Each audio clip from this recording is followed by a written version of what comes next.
когда мы используем, читаем тексты для академии, для СМД, когда мы их находим, очень важно, помимо знаний и опыта, еще ценностный подход. И это всегда выдержано у Агая. Спасибо большое. Пользуясь случаем, я хочу сказать вам большое спасибо. Я помню, я ваша студентка. Мы учились у вас и гражданственности, и мужественности, и отчасти мы все друг другу передаем вот та эстафета, о которой мы говорили раньше. Рахмат Агай.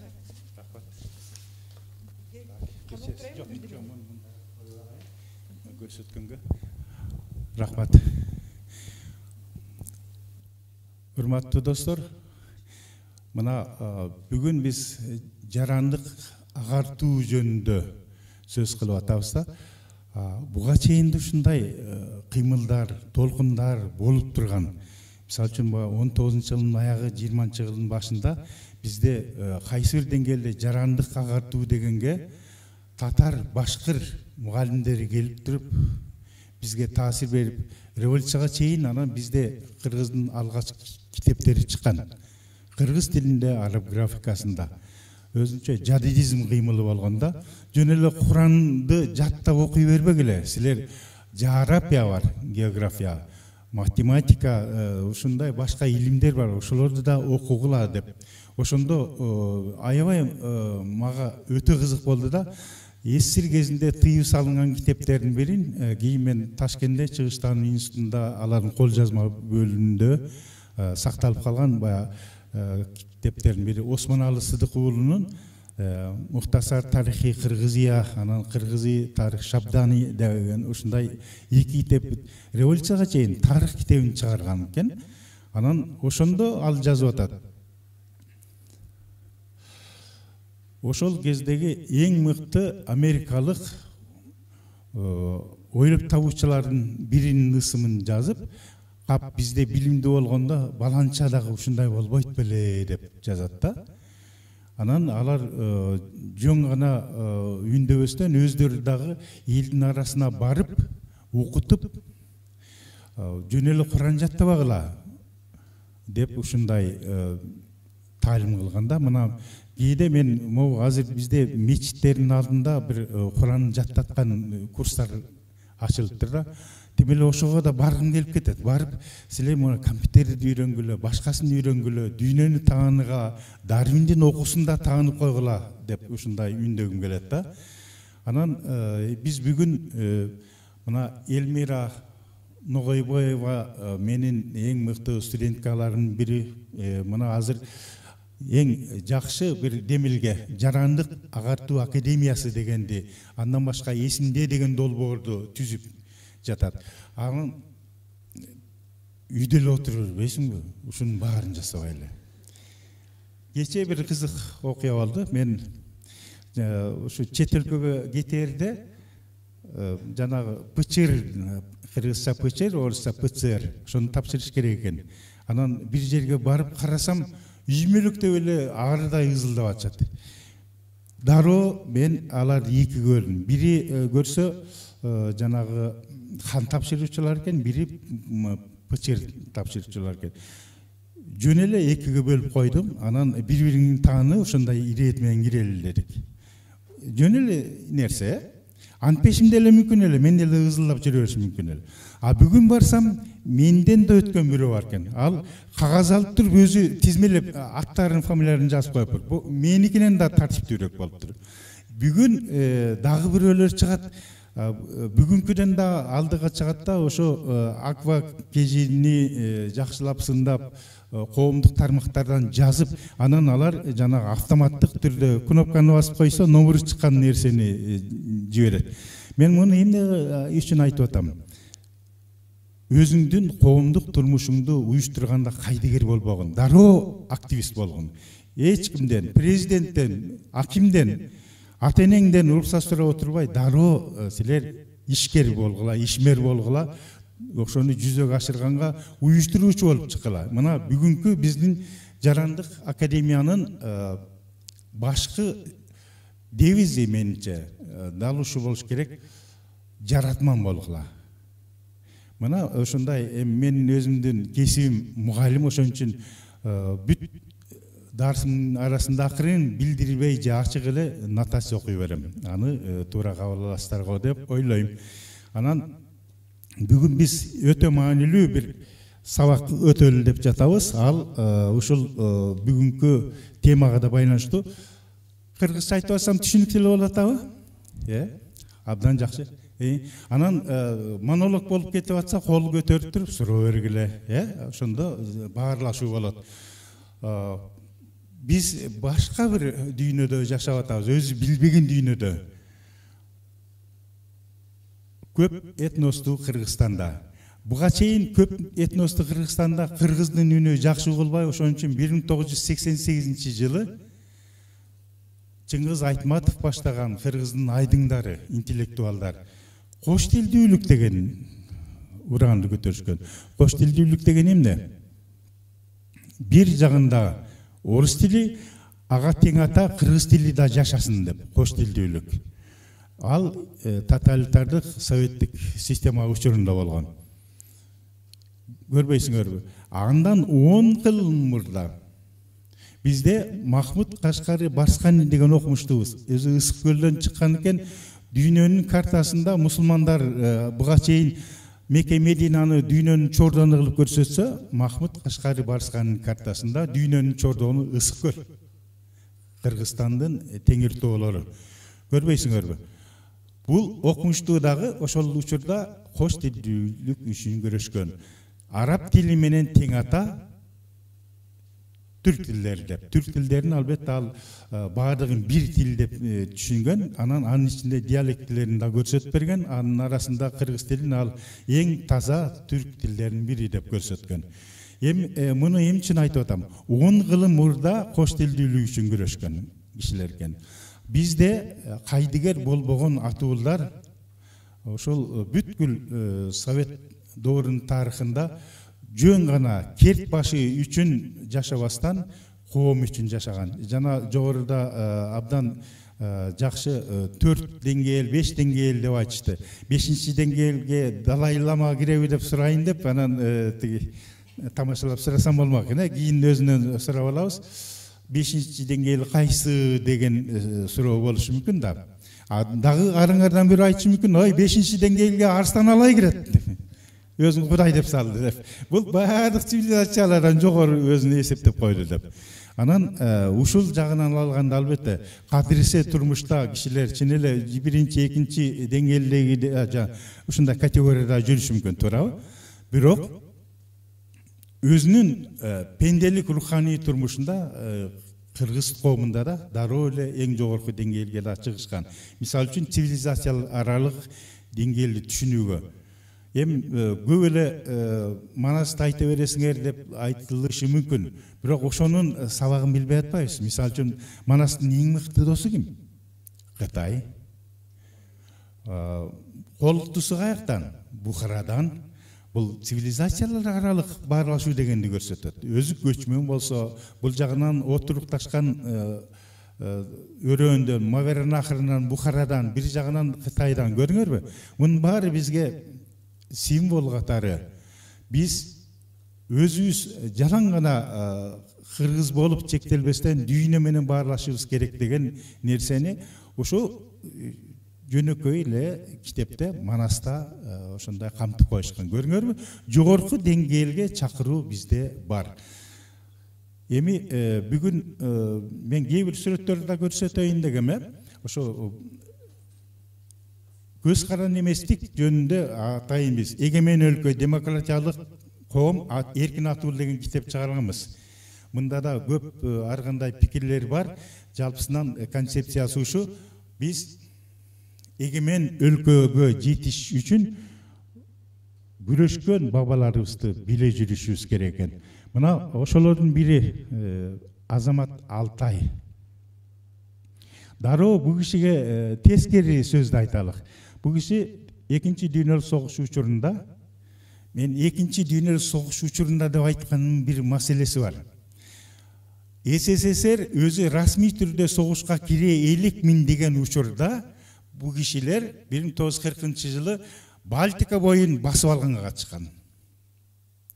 Biz azır gana tarihte жаңыча айтып атпайбыз. Мына 39-жылы 1-сентябрда Польшага Германия, фашист Германия кол салса, ошол 39-жылы 17-сентябрда СССР дагы Польшага кол салган. Демек биз баскынчы өлкө болгонбуз ошол кезде, тоталитардык.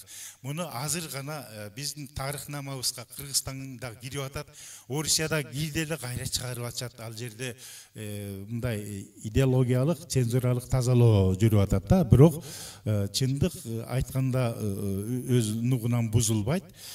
Ошол 40-жылы Литвага басып киргендердин арасында ошо жоокер катары биздин ушул Кудай берген Кожомбердиев деген атабыз болгон ушу киши.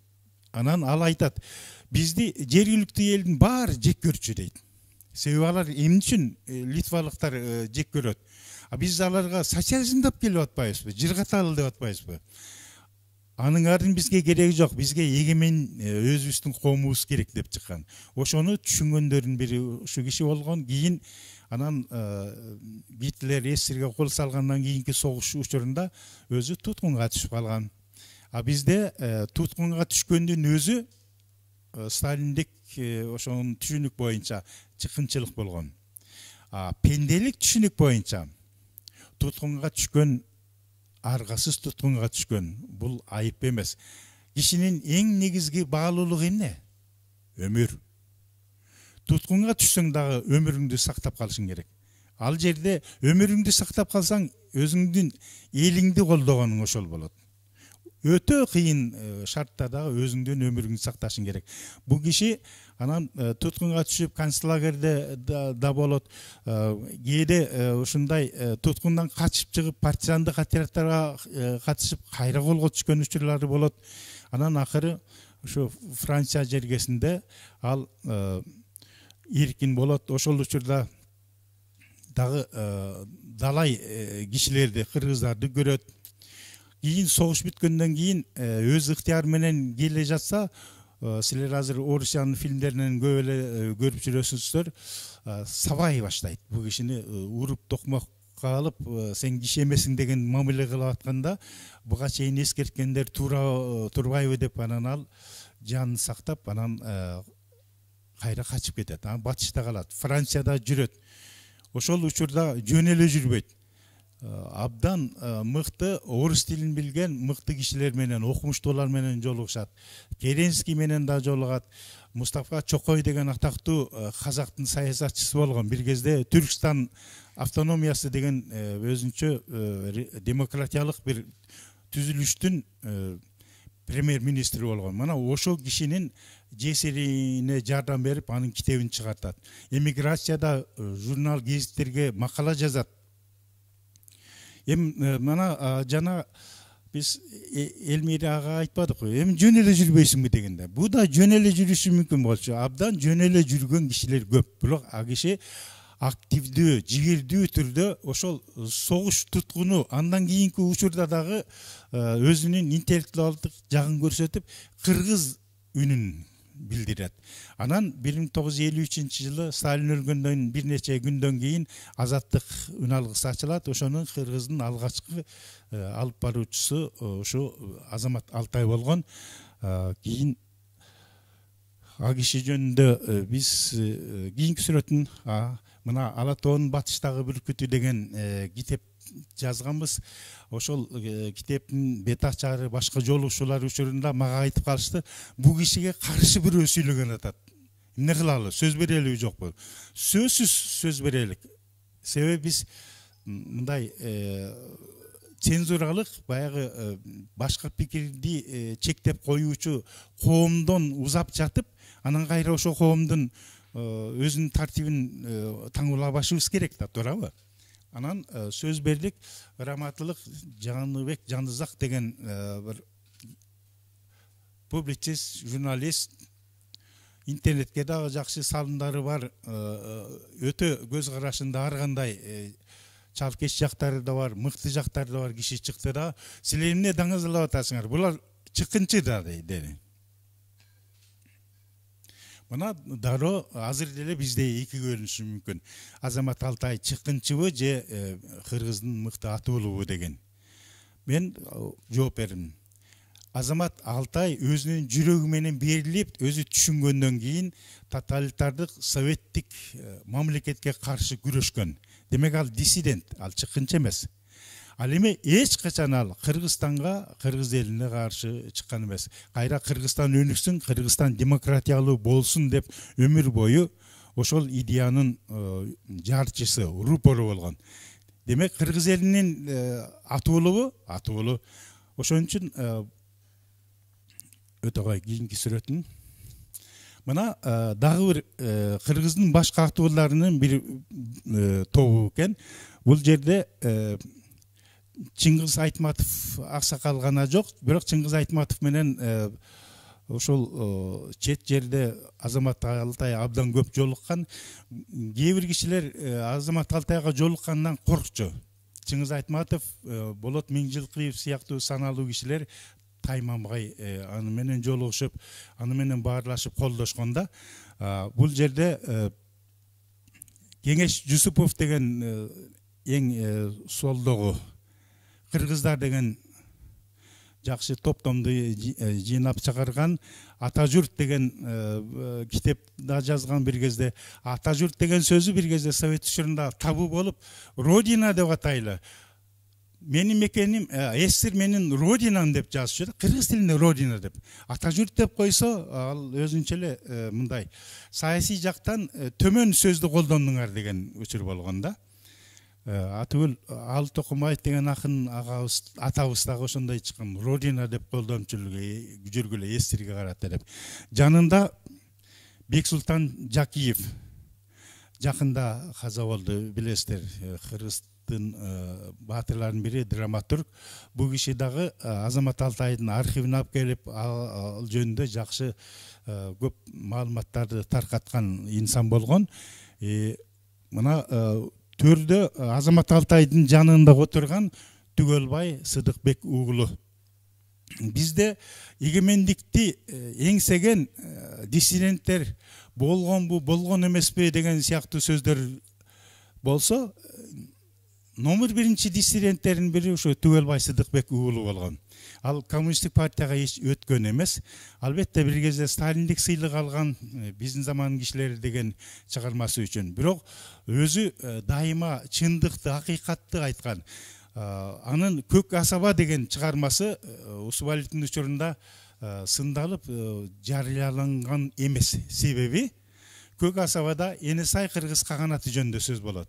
Ошол Усубалиевдин учурунда Карыкулов деген идеолог оң колу болгон, алар атайы киргизген бир туура эмес концепцияга ылайык Энесай кыргыз каганатынын биздин кыргыз тарыхына эч тиешеси жок деген ошондой туура эмес илим жагынан жарамсыз пикир жазган.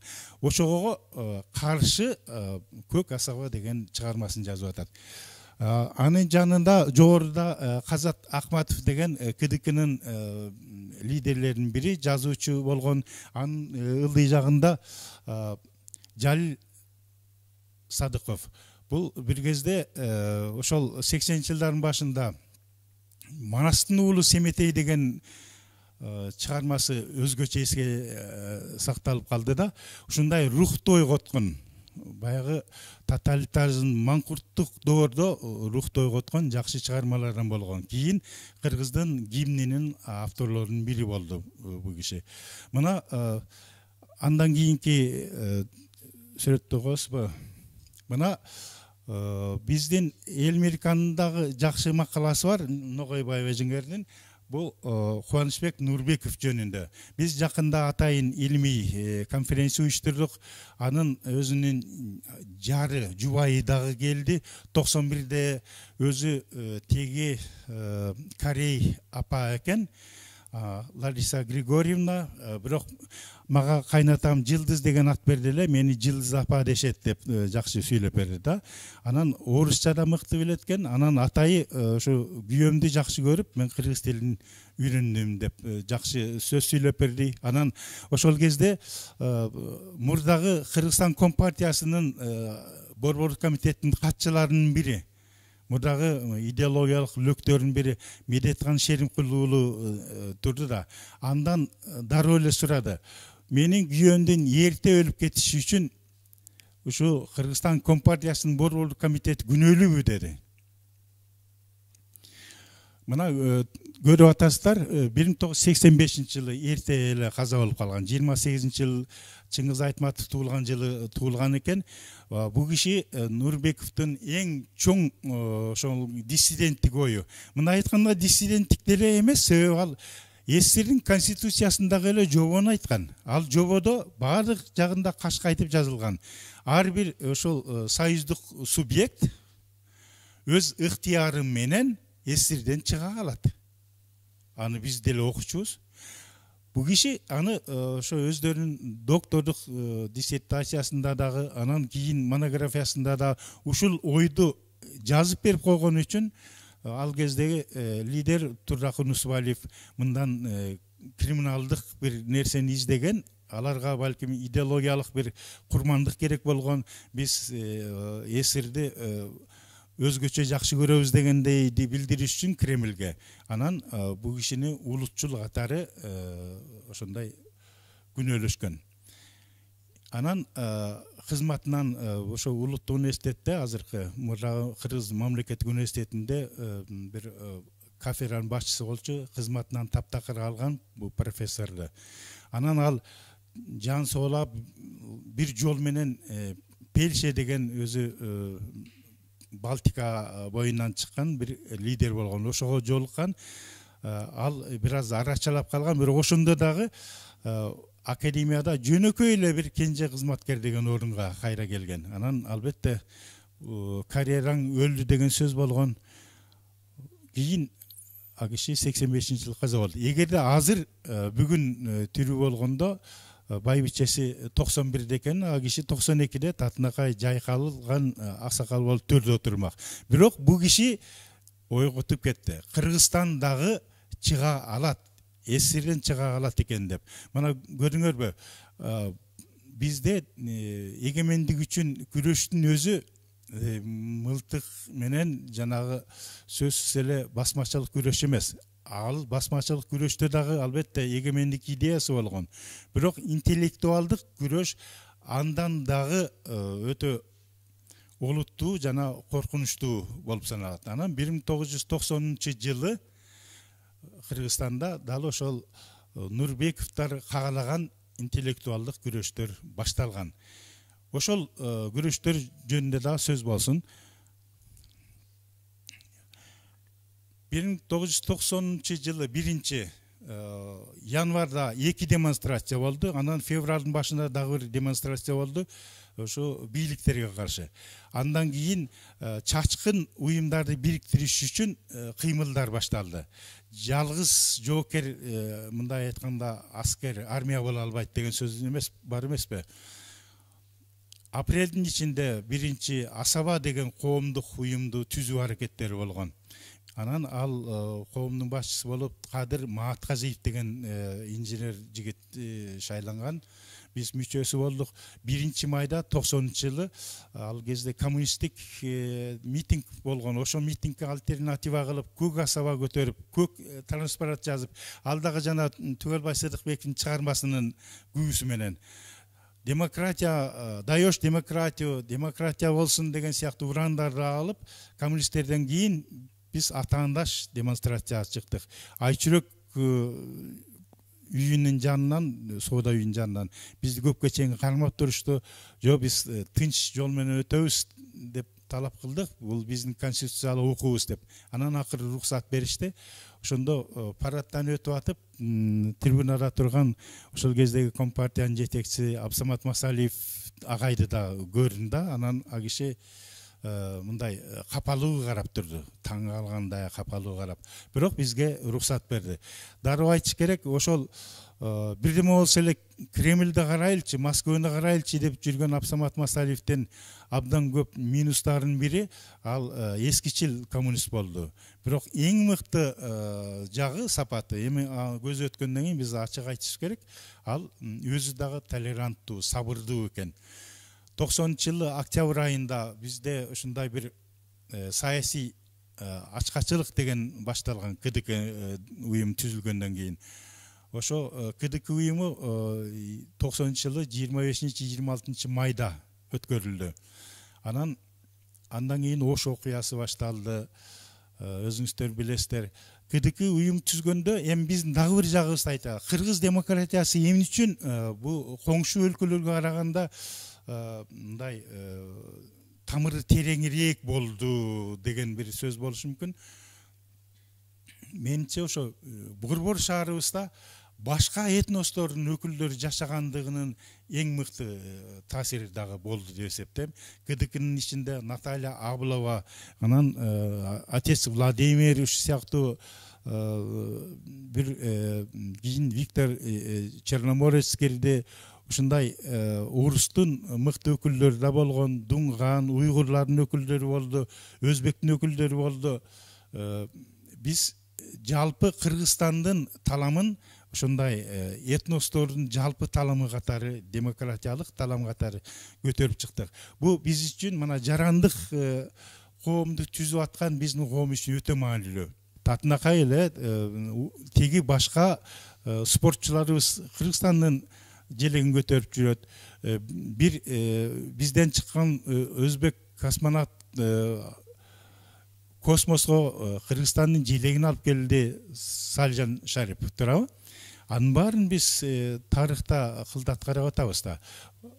Ошондой учурда Кыргыздын желегин көтөрүп чыккан учурда биз аны рахаттанып карап, бул Алмамбет сыяктуу деп.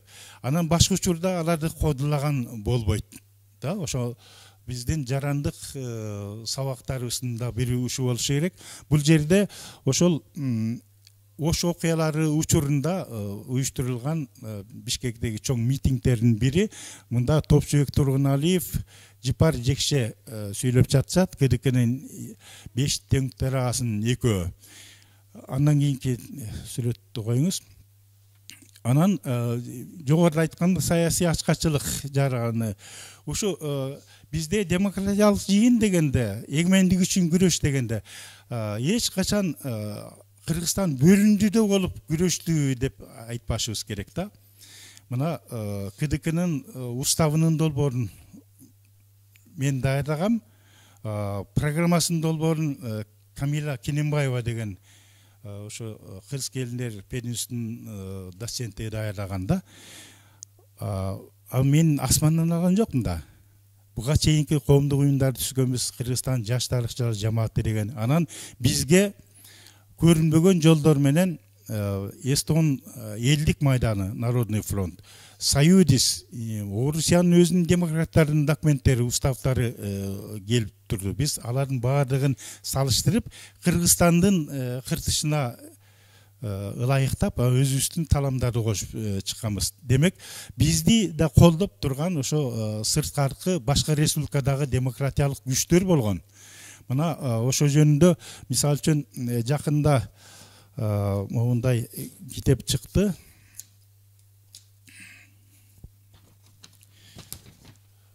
Атуулук арнамыз ойгонгондо деген. Бул Жипар Жекше, Ырматтылык Жипар Жекше ковид учурунда каза болуп калды. Анын бул китебинде кантип ал Балтика боюнда, Кавказда, Украинадагы, Орусиядагы, Петербургдагы демократтар менен жолуккандары жөнүндө көрсөтүлгөн. Ашар уюму биринчи уюм үчүн гана социалдык талаптар менен чыкса, акырында бул саясий мүнөзгө өтө баштаганда. Мына көрдүңөрбү? Бизде эгемендик үчүн күрөш деген интеллектуалдык ар кандай багыттарда, тармактарды өзүнө алышы мүмкүн, анан саясий мүнөзгө да өтүшү мүмкүн. Эми мындай кыргыз тили жөнүндө дагы бир айта кетелик. Биздин эгемендик үчүн кыргыз улутунун интеллектуалдык деңгээли үчүн күрөштүн бирин математик Ракым Усубакунов деген агай жүргүзгөн. 60-жылдардын аягында ал жогорку математика деген эмгекти кыргыз тилине которгон, политехникалык институтта өзү дарс окуй баштаган. Ошондо аны улутчул деп куугунтуктап киришкен.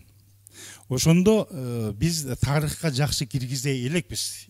ошонун катышуучуларын издешибиз керек. Балким эсимде долбоор аркылуу аракет кыларбыз. Студенттер демонстрацияга чыккан экен, аны колдоп.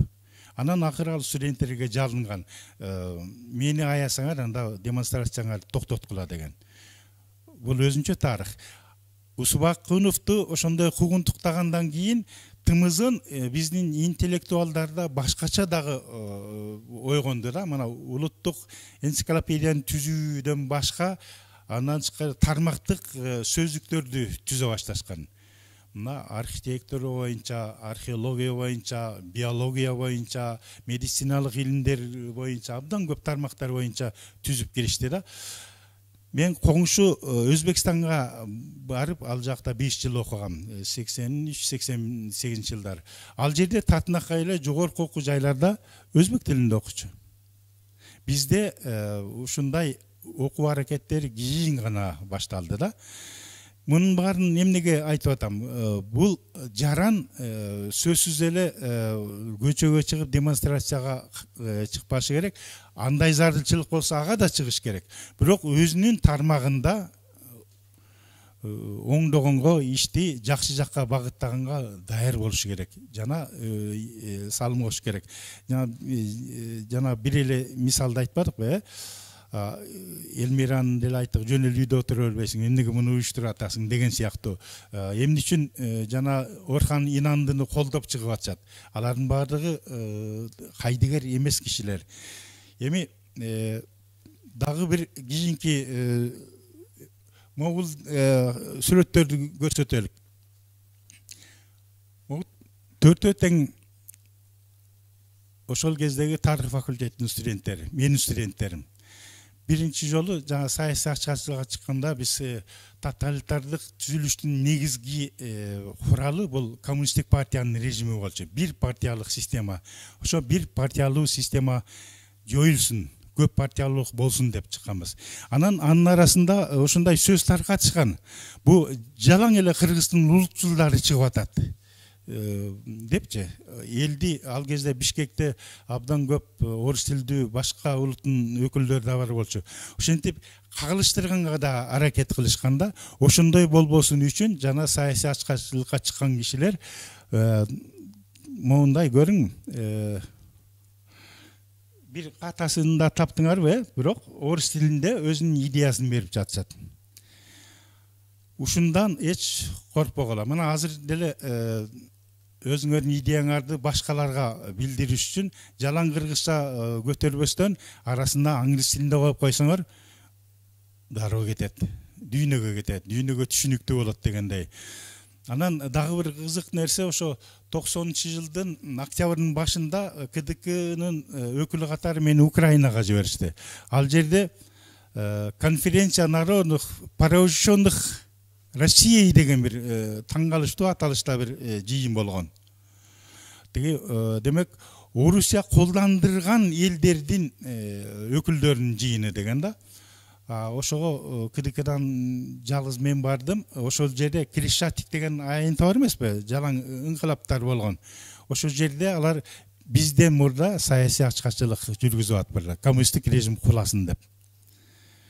Алардан бир 20 чакты күндөн кийин бизде башталды. Ошондо алардын кантип ачкачылыкларын мен да сурап билип алдым. Бирок бизге керек болот деп деле ойлогон жокмун. Жөн эле кызыгып сурадым. Анан кийин бизде башка жол жок, саясий ачкачылык башталыш керек деген учурда Наталья Аблова деген эң жакшы бир айым бар, укук коргоочу. Ал эрежелеринен бери медициналык баардык жактан дүйнө кабыл алыш үчүн деген сыяктуу бир тартиптерин баарын алып келип бир ачкачылыктын эки түрү болот экен. Бири таптакыр ачкачылык. Анда киши эч наар татпайт, же жеңет, же өлөт. Экинчиси саясий ачкачылыктын абдан мындай гумандуу түрү. Ал ар бир 2 саат сайын ушундай жылуу кайнатылган жылуу суу ичет, эч газдуу суу ичпеш керек, ошону ичип турушат. Дагы бир-эки медициналык процедуралар бар. Ушуларды сактап дайыма докторлор көзөмөл кылып туруш керек, бирок эч тамак ичпеш керек. Анан эми орозо кылып жүргөндөр билет болуш керек. Биринчи 2-4 саатта кыймылып аткандан кийин киши көнүп кетет экен. Ошондо бир кызык нерсени айтайын. Биринчи мен филармониянын алдында чыктык да, себеби ал жака автобустар келип тиги аэропортко кетип турчу да, Манас аэропортунда. Ошондо көбүрөөк кишилер болчу. Ага чейин Улуттук университеттин алдында турдум, бирок студенттер сабакка кирип кеткенден кийин бош болуп калат экен. Жөн эле эстелик сыяктуу туруп каласың. Тиги жактан кызыктуураак деп анан берки филармониянын алдына келдик да. Анан университетте кафедра башчысынын милдетин аткарчумун. Дароо эле чуркап келишти. Ишиң кандай болот деп. Мен дароо эле аларга арызымды берип койдум. Мен ушу мүнөттөн тартып силерден кызматтан кеттим деп. Мага эч силердин тиешиңер жок деп да. Анан кийин окуя жакшы жагына өткөндөн кийин ал арызды алар тытып коюшту албетте. Жаман жагына өтүп кетсе анда башка болмок. Анда биз абакта болмокпуз балким. Анан берки баарынан кызык, сиздер үчүн кызык нерсе да. Ушу Бишкек мэриясы ал кезде Бишкек шаардык партиялык комитетинин немеси бол. Ошол имараттан аябай тыкан ушундай сонун кийинген бир айым келди. Мен анда бир 30-тардын тегерегиндемин, ал ушу 40-тардын тегерегинде го дейм. Мындай кичинекей жана айымдардын сумкасы бар го, ошону алып алган келип туруп урушуп кирди. Эмне толасың, кетпейсиңер тиги. Мен сүйлөбөшүм керек. Себеби сүйлөсөк митинг кылды деп кармап кетет, милицияңды турат. Сүйлөбөй койсок, ошол кезде коменданттык саат бар болчу ошо окуясынан кийин. Пикет дегенге тыюу салбай коюшпур. Пикет дегенди чийбей коюшпур. Анан саясий ачкачылык дегенди ал ойлошкон эмес. Ошо эки нерсеге уруксат экен да. Ошол эки нерсени айкалыштырып жаныбызды ураанып турат. Анан ачкачылык кылып турабыз, сүйлөбөйбүз. Анан жаныбызга өзүбүздүн шериктер, студенттер, башкалар келип түшүндүрүп атты. Мондай талаптары бар, бирөө өзү сүйлөбөшү керек экен. Угуп, талабын түшүнүп эле акырын тарап кетиңиз, демонстрация кылбайлы деп. Ушундай кылып башталды да. Анан жанагы урушуп аткан эжеке бир убакта эмесин ачты, айымдардын сумкасын ачты, кыпкызыл сонун бир алманы алып чыкты. Анан мен маңдайыма жей баштады.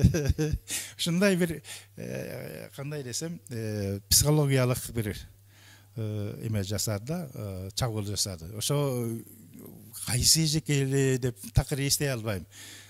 Кийин тапкан жокмун, албетте кийин ал өзү деле уялгандыр балким. Анан ар кандай кишилерди көрдүк. Ошол учурда мисалы үчүн мага чейин аябай жакшы сүйлөшүп, ойтум эле боордош болуп келген бирөөлөр мени көрүп бир эстеликти көргөндөй карап, анан мени менен жок дегенде көзүмө учураш керек да, антпей эле качып кеткен кишилерин көрдүм.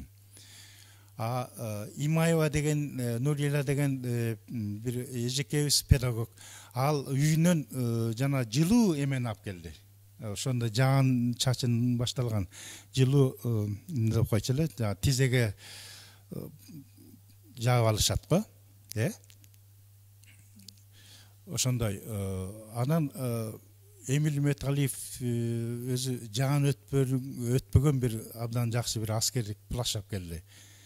Ушундай көп тилектештик кылышты, абдан миңдеген колдор топтолду биздин талапты колдогон. Эми бул деталды айтып атканым, бул эми китепте алар айтылбайт да, жөнөкөй кишинин тагдырында кандай болот. Ошол жерде менин студенткам чыкты, Жаңыл Турганбаева деген, ал дагы чыкты. Студенттерди жатаканадан чыгарбай койсо, деканы орун басары жатакананын эшигин жаап алат да, алар экинчи кабаттан секирип барып туруп катышып атышты. Ушундай өчүр болду. Анан Жаңыл Турганбаева ал жерден өзүнүн кийинки ошо сүйүүсүн тапканы да кызык. Ал кезде Табылды Эгембердиев КДКнын башкармалыгынын башчысы болчу. Ал ошо менин студенткамды көрүп калат, тамашалайт кээде. Ал өзү ушундай сүйлөшүлгөн. Биздин уюштуруучулар өздөрү саясий ачкачылыкка катышпайт, уюштурат деп ушундай бөлүнгөн. Ал баарын уюштуруп жүрөт, эме табышты боз үй палатка кылышты, ошол жакта ак үйдүн жанына эле конуп аттык дагы. Анан бир кезде тиги тамашалап жаңылык айтып бирда. Ал аябай арык кыз болчу. Акырын сен бирме жеп албайсыңбы, сен чыдайсыңбы десе, бул провокатор окшойт деп мен жаман көргөн элем деп айтып атпабы кийин. Анан ушунда абдан көп кесиби боюнча ар башка улан кыздарды көрдүк. Жумушчулар бар, ишкерлер, ал кезде жок эле инженерлер, окумуштуулар, мугалимдер, жөнөкөй ар кандай кесиптин ээлери бар. Анан ушул жерде мына жарандык билим, таалим маселеси боюнча да ошого катышкандардын баары тең эле мисалы үчүн жеке өзүнө бийлик көксөбөйт. Ал так ошол маалда элдин үнүн билдириш үчүн, дүбүрт билдириш үчүн сөзсүз чогулуп келишет. Ошол акция бүттү, анан Татынакай өзүнүн кесибин улантышат. Бул акция иш чара эмне менен бүткөнүн билесиздер. Масалиев өтпөй калды дагы. Анан ошол кезде демократ деп саналган, окумуштуу деп саналган Аскар Акаев шайланган. Бул ошол доор үчүн биздин утушубуз болгон.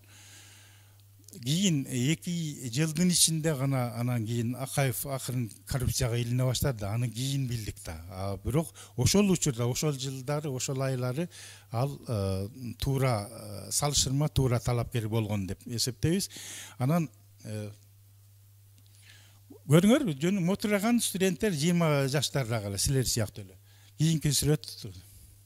Мына биз жалгыз эмеспиз дегенди билдириш үчүн көрүңөр, Балтика республикаларында 91-жылдын башында бир кысым болду. Өзүңүздөр аны тарыхтан жакшы билесиз. Алардын сыналгысын басып алып, ушундай алардын эгемендикке умтулган эркин сындырыш үчүн аскер киргизди Горбачевдун өзү. Анын режими ошол учурда Кыргызстанда дагы атайы ушундай аларды колдогон демонстрация болду Ала Тоо аянтында.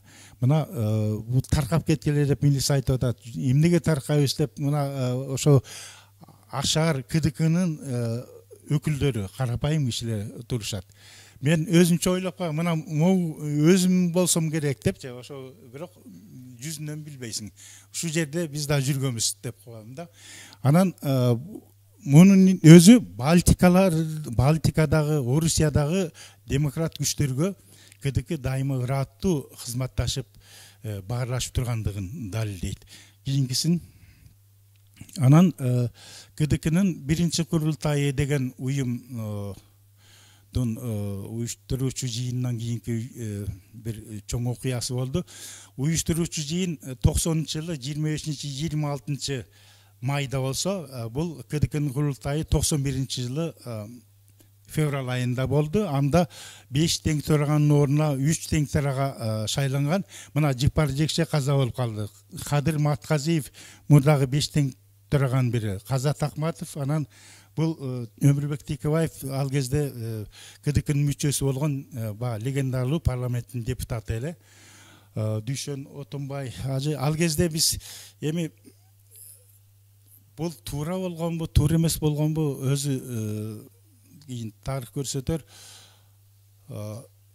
Советтик, атеисттик доордо исламды дагы кысышкан да. Ошо алгачкы учурда биз молдолор, атеист Владимир сыяктуулар менен аралашып жүргөндүгүбүз болду. Анан атайы каза болгондорго Куран окутуп, Ош окуясында атайы бул молдону чакырып ушундай иш чара кылышты. Бирок мен жеке оюмда азыркы өкмөт үйүндө, парламентте атайын мечит ачыштын кереги жок болчу деп ойлойм. Мени балким туура түшүнөсүңөр, туура эмеспи, ал динден алыс тегеректе канча мечит турат. Ошондой эле жай болуп калышы керек деп ойлойм да. Бирок бул дагы тарых. Кана андан кийинки сүрөттү ачып коюңуз. Анан ошол 1991 егемендик үчүн күрөш, бул руханий ойгонуу үчүн да күрөш болду. 1916 жылкы улуттук боштондук көтөрүлүш жөнүндө. Ошондо эле кээ бир биздин москвачыл тарыхчылар, ой бул туура эмес болгон, оруска каршы чыкпаш керек эле деп Жунушалиев деген сыяктуулар айтып чыкты. Biz жаш тарыхчылар өзүбүздүн концепциясы менен чыкканбыз. Ашар анан КДК атайын өмүр көчү деген жөө жүрүш уюштурду. Ошо жөө жүрүш асыл баш айында 3-жыйында 91-жылы болду, 3-жылда. 4-жылда Алатоо аянтында болду. Анан дароо айтыш керек, баягы Масалиев кеткенден кийинки учурдагы бийлик бир жагынан коммунисттер менен дагы ойноп атты, демократтар менен дагы ойноп атты. Ушул жыйынга келип Акаевы дагы парламент спикери болуп калган Шеримкулов дагы чыгып сүйлөп беришти, колдоп беришти. Мамлекеттик катчысы да сүйлөп жүрдү, Чыңгышев. Ошол учурда мына бир бала, биздин максат азаттык деп. Мына ошол учурдагы сүрөт көрүңөрбү? Азыр мисалы үчүн мен азаттык үчүн биз күрөшкөнбүз деп жөн эле айта берсем, силер эми балким кооздоп айтып атат да деп коюшуңуздар мүмкүн. Мына ураанды көтөрүп турат, карапайым кыргыздын уланы. Андан кийинки сүрөткө келелик. Анан бул КДКнын тарыхы боюнча бизде өзгөчө 2015-жылы мааракесине байланыштуу жыйын өткөргөнбүз. Ошонун бир эн белгиси жыйындан. Андан кийинкисин көрсөтөбүзбү? Анан атайын китеп да чыккан. Эгерде кааласаңыздар, мен көбүрөөк ошол жактан окуп алсаңыздар дейт элем. Бул жерден мен сүйлөп отурбай. Жалпысынан бизде көп тарамдуу бир кыймыл болду десек болот да. Эң башкысы жарандык коом ойгонду. Ага Ашар дагы жардам берди, КДК дагы жардам берди. Ал экөөнү тең баш ийбей туруп эле өз алдынча жигердүү болгон дагы жарандар көбөйдү. Мына ошолордун бири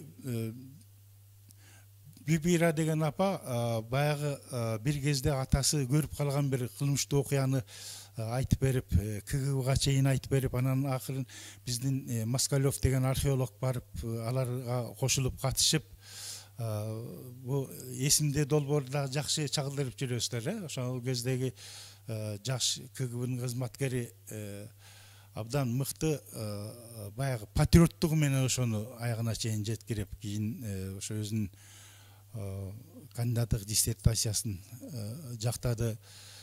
Мына ошол доор дал ушул жеке жарандык демилгелердин доору деп эсептейм.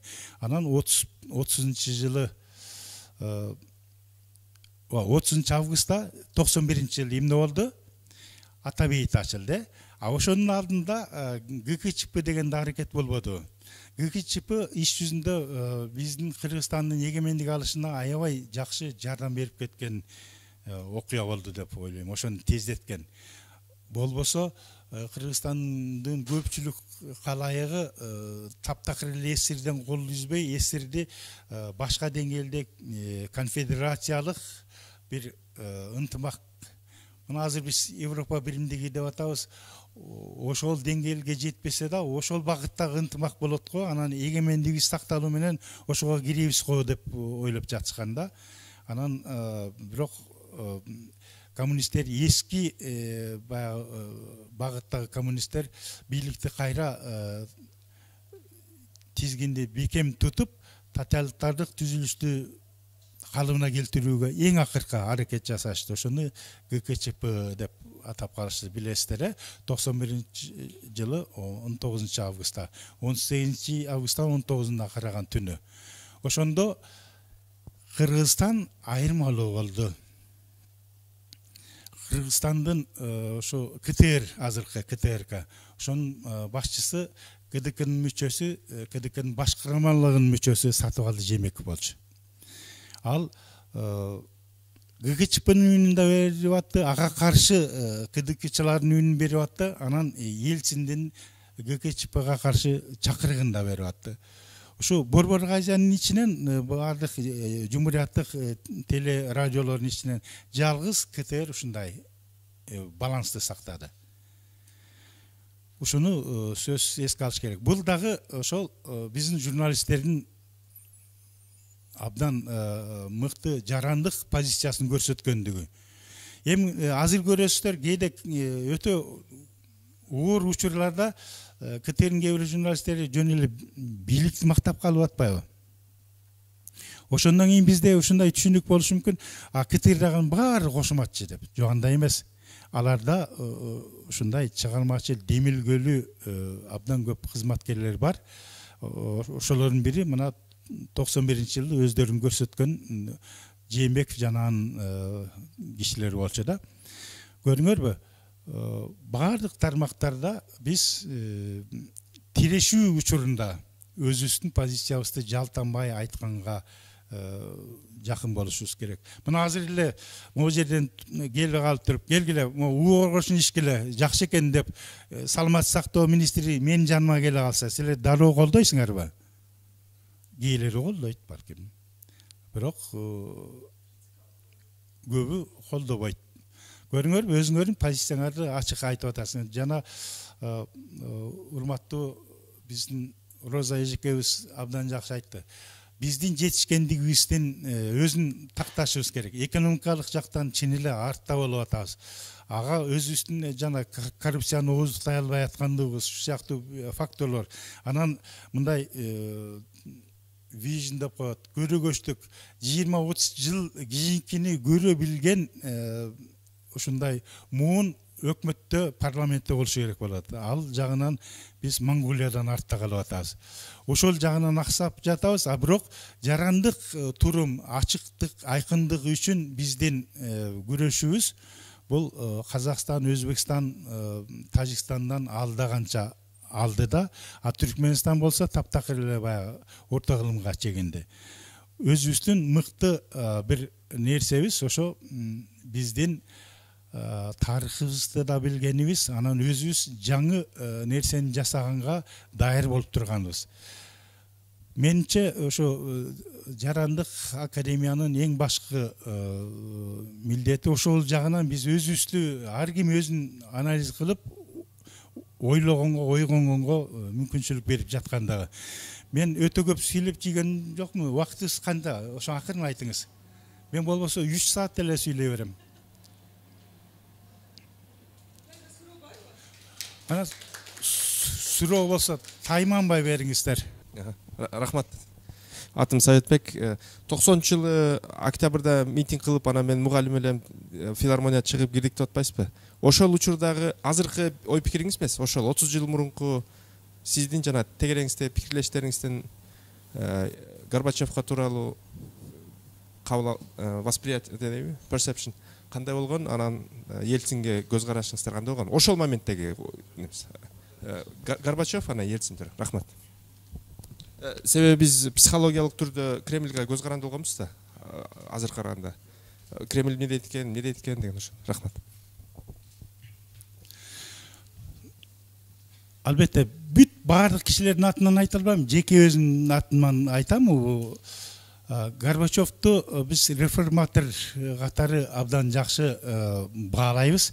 Бирок Ельцин андан да олуттуу кадам жасап, жанагы системаны сындырганга чоң аракет кылган киши катары Ельцинди өзгөчө ГКЧП учурунда жана ошонун алдында биз жактырдык.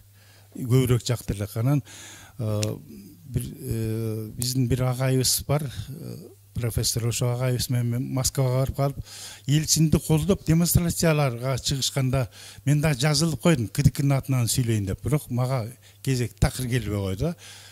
Кылкылдап элдин баары канча көчөлөргө таркап турушканда, ошондо орусиялыктардын Ельцинди бир чети көчө демонстрациясынын маанайы бир ойлошуңар мүмкүн. Ошо мамилеси кандай экенин көрдүм да. Анан башка Москванын башка жеринде дагы жыйын болду Ельцин. Ошол жакка да бардык. Анан эми Ельцин да популисттик бир жактарын уктум. Мисалы үчүн, о мени те Африкада бир өлкөдө жакшы таанып калышпыр деп бир бапылдап сүйлөдү.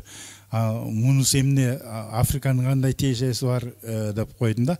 Ушундай балким буларга дагы ушундай идеялар айтып, кээ бир катмарларды өзүнө тартыш үчүн бир ыкма кылып сунуш кылышканбы билбейм. Бирок ошол доордо Ельцин Горбачевго караганда тоталитардык системаны түзүү үчүн мындай кымылдаткыч күч болду. Бир чети ал жеке өзү Орусияны бийлегиси келип атты, бирок Орусияны коммунисттерсиз бийлегиси болду. Анын үчүн коммунисттик КПССтен бир бар бир жетекчиси болгон Горбачев ага жолтоо кылып атты. Ошондой тирешүү болуп атты. Анан кийин бул тирешүүнү тынч өзүнчө партизандык ыкма менен чечкенге аракет кылышты. Жанагы билесиздер, Беловеж токойуна славяндар эле бара калып туруп өзүнчө ынтымак түзүп алышпадыбы? Бир жолу Москвада 95-жылы эл аралык конференция болуп атат. Мен биздин эгемендигибиз эмнеге жетишти, биз демократиялык өлкө болдук деп ушундай бапылдап сүйлөп атсам, бир москвөлүк бир профессор сурады. Эмне эле антип мактанып атасыңар? Жакын эле чогуу жашап жүрбөдүк белек. Бизден бөлүнүп алып эле эме ушинтип атасыңар деген сыяктуу айтты да. А мен аны тамашалап айттым. Ай, биринчи бизден бөлүнүп кеткен 3 славян болбодуңарбы? деп залдагылар күлүп жиберди да. Кудай жалгап ошо 3 славяндын ошондой бөлүнүп кеткени дагы албетте тынч жол менен СССРдин ыдырашына абдан чоң салым болду. Ошон үчүн биз баардык жагын караш керек. Жалаң эле мисалы үчүн КДК чыгып эле эгемен болуп калдык десек калп болуп калат, туурабы? КДК бир тамчысы болду. Жалпы кыймыл бүт Советтер Союзунун аймагында тоталитардык доордон КПССтин режиминен эл чарчап калып деп ойлойм да. Ошон үчүн тынч жол менен ыдырады. Анан бирок Горбачевдун баары бир улуулугу ушундай болду. Ошону түшүнүп дагы күрөшө бербей 91-жылдын декабрында ал өзүнүн кызматын тынч тапшырып койду. Ошон үчүн аны баягы Берлин дубалы кулатылгандагы жана башка берки жанагы тынч инкылаптар болбоду. Ошолордун баардыгына аскер жибербей мурдагыдай Варшава келишимине таянып алып, тынч жол менен аларга мүмкүнчүлүк бергендиги СССРдин тынч ыдырашына толук тоскоол кылбагандыгы үчүн Горбачев чын эле Нобель тынчтык сыйлыгына татыктуу деп эсептейм. Айтыңыз. Саламатсызбы агай, атым Айпери. Эгемендиктин башатында туруп өзүңүздөрдүн жарандык позицияңыздарды билдиргениңиздер үчүн сиздерге рахмат. Ошол балким ошол малдагы адамдардын мисалы демилгеси менен эгемендикти алып отурганыбыз толук мүмкүн да. Андан кийин азыр мисалы үчүн Кыргызстандын 30 жылдыгына келиптир эгемендик алганына. Анан бирок ошол малдан бери бир канча революциялар болду, биздин бийликтеги адамдарды алмашты. Бирок кайра эле баары бир мисалы Кремльде карап турат да, эмне дейт экен депчи. Андан кийин эгемендүүлүк мамлекет болуп туруп, мисалы башка бир мамлекеттин эмесин жобосун же алардын указын карап туруш бул туура эмес деле нерсе да. Андан кийин ошолордун карап турусуна эмне себеп болуп атат? Анан Кыргызстандын алдыңкы мисалы 50 жылдыгындагы эгемендүүлүктүн абалы кандай сиздин бааңыз боюнча? Абдан жакшы суроо. Ушуну күнү түнү мен өзүм да ойлоном ушу суроонун үстүндө. Анан дагы бир жагын айталык. Мына могу китепте, китептин сыртында жөн жазылган. Мына эгемен өлкө, анан демократиялуу коом, эркин атуул. Көрүңөрбү? Ушу үчөө бири-бирине байланышкан. Эгемен өлкө десек, мына азыр Түркмөнстан эгеменби? Эгемен. Тиги анын президентине кантип бар учурашасыңар? Келип, колун өөп, чекеңе тийгизип, анан минтип чыгып кетесиңер. Көрүп жүрөсүңөр ошону, Түркмөнстан деген. Ушундай эгемендикке Кыргыз барабы? Эч качан. Көрүңөрбү? мына демократиялуу коом бизде иш жүзүндө 90-91 жылы тынч биринчи инкылап болду. Тоталитардык системадан ушу көп партиялуу системага. Анан 20-жылдын башында 3 инкылап болду деп эсептейм. Бири 2005 жылы, бири 2013 жылы, бири 2020 жылы үмүт инкылабы. Ага бирок инкылап болгондон кийинки окуяларды көрүп туруп эле бул инкылап болгон жок бизге деп көп айтылган сөздөр бар. Мен улуу француз революциясын эске алайын да. 1789 жылы бүт Европаны ойготкон ушундай ири элдик толкундоо инкылап революция болду. Анан кийин Наполеондун багы өзүнчө императорлук бийлиги баардыгын бийлеп, баардыгын басып алам деген окуяларында жакшы билесиздер. 1812 жылы кайсы жакка чейин келгенин билесиздер. Москвага курортко келген жок да, туурабы? Ана ошо Наполеондун ошол кылыктарын көрүп туруп 1789 жылы инкылап болгон эмес деп айтканга болобу? Болбойт. Мына бизде дагы инкылап болду. Жакшы ниет, жакшы ураандар менен болду. Бирок жемишти ушу жарандык коом чың болбой, ынтымаксыз болуп атып, улам алдырып коюп жатышат.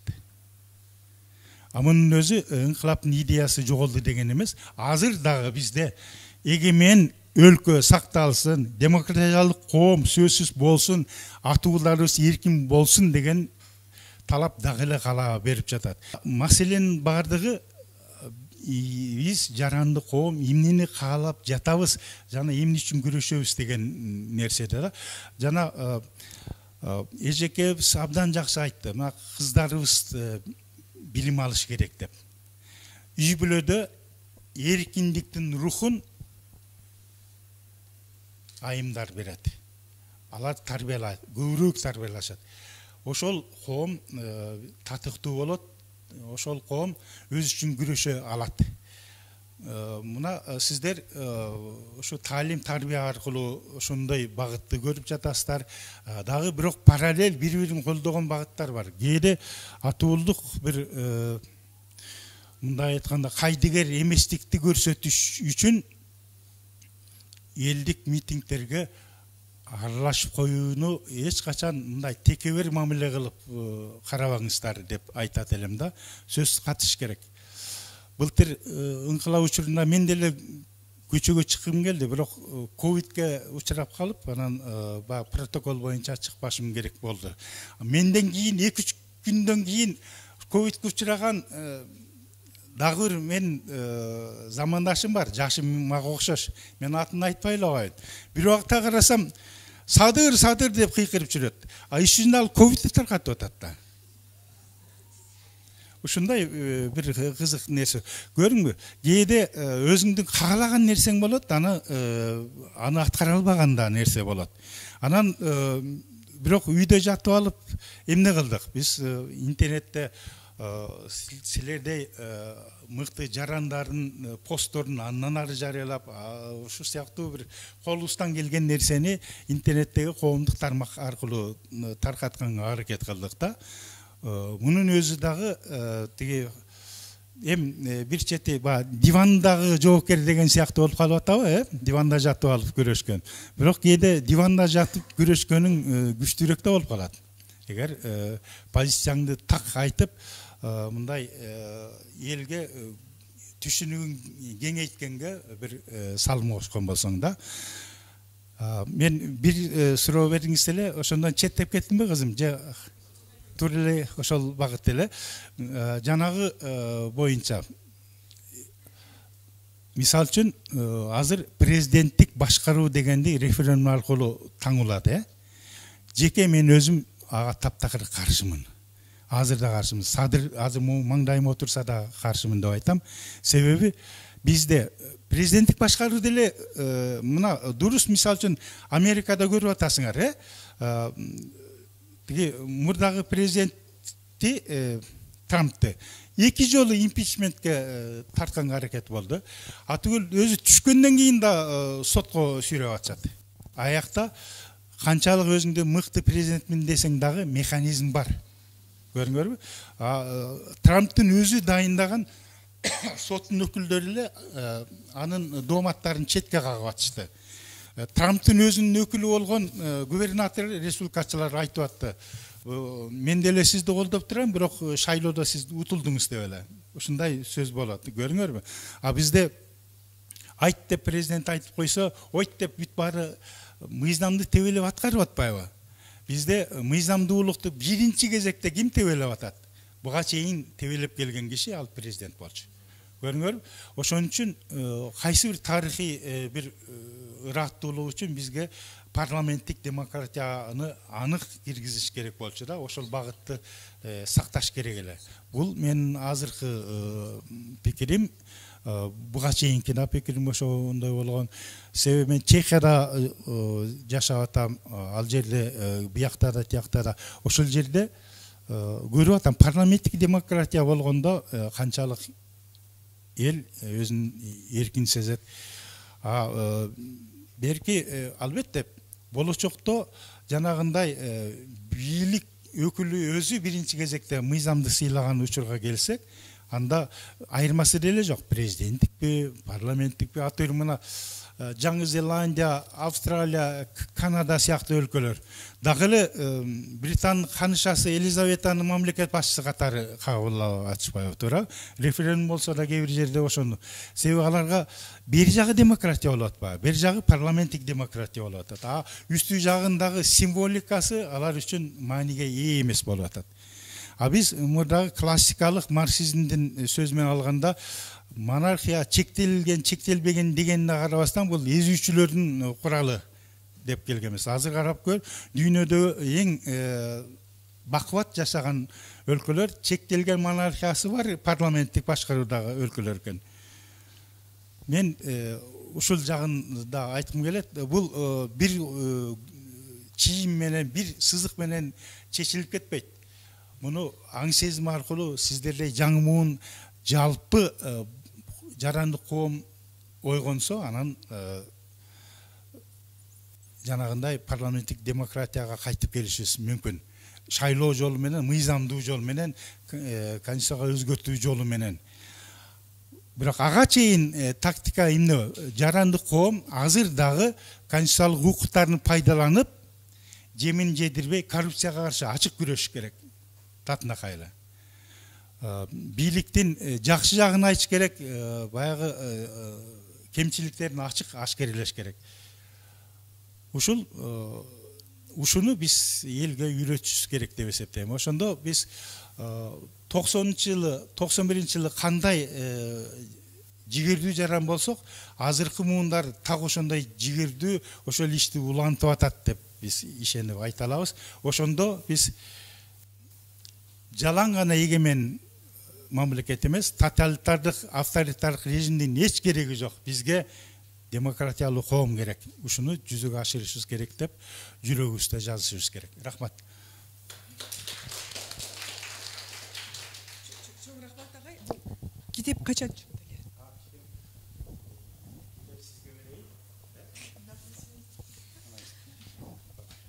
Рахмат. Биз сатып алабыз. Бул жаңы китеп кой, э? Бул 2016 жылы чыккан. Ошол учурда бул бекер таркатылган. Анын сизге. Чоң рахмат агай. Бизде ички билик бар. Билебиз. Китепти көрдүңүз, чеш тагдырлар деген китеп. Дагы бир китепти салып коебуз. Анан биздин академиянын мындай сумочка бар. Рахмат. Эмне менен?